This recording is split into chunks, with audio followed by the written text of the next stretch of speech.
அன்பு பிள்ளைகளே, உங்கள் எல்லாரையும் இந்த காலை வேளையிலே நான் வாழ்த்துகிறேன். இன்றைய தினத்திலே கர்த்தர் நம்மோடு பேசுகிற வார்த்தை 22வது சங்கீதம் அதனுடைய முதல் வசனத்துல ஒரு பக்தனுடைய கதறுதலை நாம் பார்க்கிறோம்.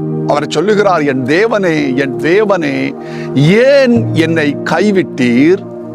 என் அழுகையின் சத்தத்தை, என் கூக்குரலின் சத்தத்தை கேட்காமல் இருப்பது என்ன?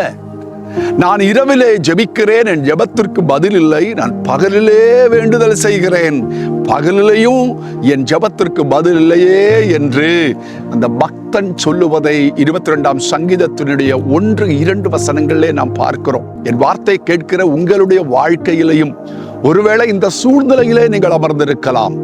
நீங்கள் நேசித்தவர்கள், நீங்கள் நம்பினவர்கள், உங்களை நேசித்தவர்கள் ஒருவேளை அவர்களாலே கைவிடப்பட்ட சூழ்நிலையில இன்றைக்கு நாம் காணப்படலாம். நீங்கள் 22வது சங்கீதத்திலே கவனியுங்கள். 22வது சங்கீதம் முழுவதும் ஒரு அழுகையின் சங்கீதமாக இருந்தாலும் 23ஆம் சங்கீதத்திற்குள் கடந்து வரும் பொழுது அதே பக்தன் சொல்லுகிறார், கர்த்தரின் மேய்ப்பராயிருக்கிறார், நான் தாழ்ச்சி அடையேன். அவர் என்னை புல்லுள்ள இடங்களில் மேய்த்து அமர்ந்த தண்ணீர்கள் அண்டையில் என்னை கொண்டு போய் விடுகிறார். ஆமென். நல்லா கவனிங்க. சில நேரங்கள் நம்முடைய வாழ்க்கையிலே கைவிடப்பட்ட சூழ்நிலைகளாக இருக்கலாம், எல்லாரும் மறந்து போன சூழ்நிலைகளாக இருக்கலாம், எல்லாராலும் வெறுக்கப்பட்ட சூழ்நிலைகளாக இருக்கலாம். ஆனால் நிலைமைகளை மாற்றி, ஆமென், கர்த்தர் நம்முடைய மெய்ப்பனாக இருந்து, ஆமென், நம்மை புல்லுள்ள இடங்களிலே மேய்த்து அமர்ந்த தண்ணீர்கள் அண்டையிலே கொண்டு போய் நிறுத்துகிற ஒரு நாள் நமக்கு முன்பாக உண்டு என்பதை நீங்கள் நம்புங்கள். இப்பொழுது 23ஆம் சங்கீதத்திலே பக்தன் சொல்லுகிறார், ஆமென், ஒரு நன்மையும் எனக்கு குறைபடுவது இல்லை, நான் தாழ்ச்சி அடைவது இல்லை என்று சொல்லுகிறார். ஆமென்.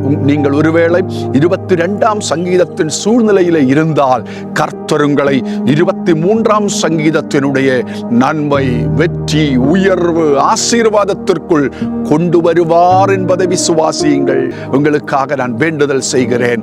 எங்கள் பரலோக பிதாவே, உம்முடைய நேச குமாரனாகிய இயேசுவின் நாமத்தில் உம்முடைய பாதத்திலே என் அன்பு பிள்ளைகளுக்காக வேண்டுதல் செய்கிறேன். உம்முடைய பிள்ளைகள் ஒருவேளை 22ஆம் சங்கீதத்தினுடைய கைவிடப்பட்ட சூழ்நிலையில இருந்தால் அவர்களை நீர் கரம் பிடித்து 23ஆம் சங்கீதத்திற்குள் கொண்டு வந்து அவர்களுக்கு நல்ல மெய்ப்பனாக இருந்து அவர்களை வழி நடத்தும், ஆசீர்வதியும். உம்முடைய கரம் அவர்களை தாங்கட்டும். இயேசுவின் நாமத்தில் ஜெபிக்கிறோம் எங்கள் நல்ல பிதாவே.